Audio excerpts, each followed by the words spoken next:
এই পর্যায়ে বক্তব্য পেশ করবেন মডেল 8 এর ছাত্র ভাই মোহাম্মদ আনাস।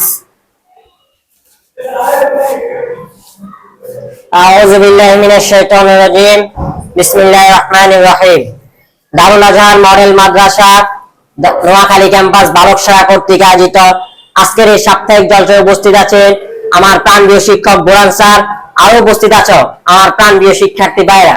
সবাইকে জানাই আমার পক্ষ থেকে আন্তরিক শুভেচ্ছা, মোবারকবাদ ও সালাম। জি, আজকে আমার বিষয় হলো 13 নভেম্বর লকডাউন সম্পর্কে।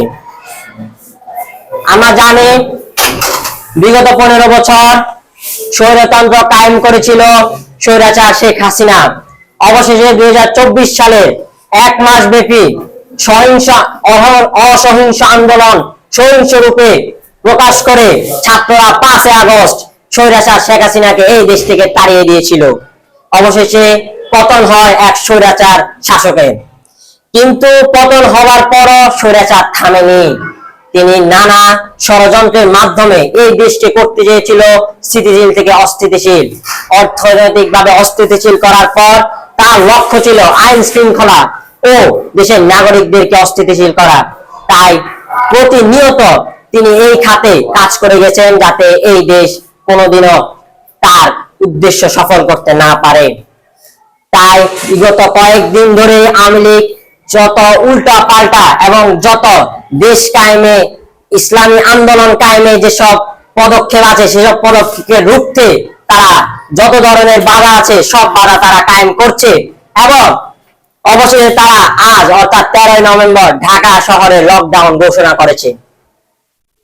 তারা সংবাদ মাধ্যম, গণমাধ্যম, ফেসবুক, ইন্টারনেট সব জায়গায় এটা ছড়িয়ে দিয়েছে আজ 13 নভেম্বর লকডাউন। কিন্তু তারা ভুলে গেছে জনগণ এখন আর আগের মতো নেই। তারা ইতিহাস জানে, তারা 71 থেকে 75 শাসন জানে, তারা আওয়ামী লীগের শাসন জানে, তারা জানে আওয়ামী লীগের জনগণ কেমন ছিল আর আমরা এখন কেমন আছি।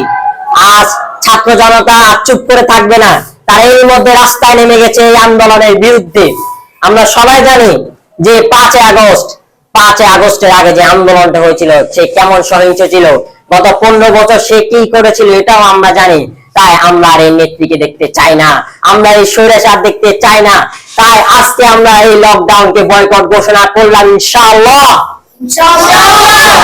এই লকডাউন আমরা মানব না। এই লকডাউন সরকারের পক্ষ থেকে না, এই লকডাউন জনগণের পক্ষ থেকে না, এই লকডাউন হলো স্বৈরাচার আওয়ামী লীগের পক্ষ থেকে। তাই আমরা এই লকডাউন মানব না।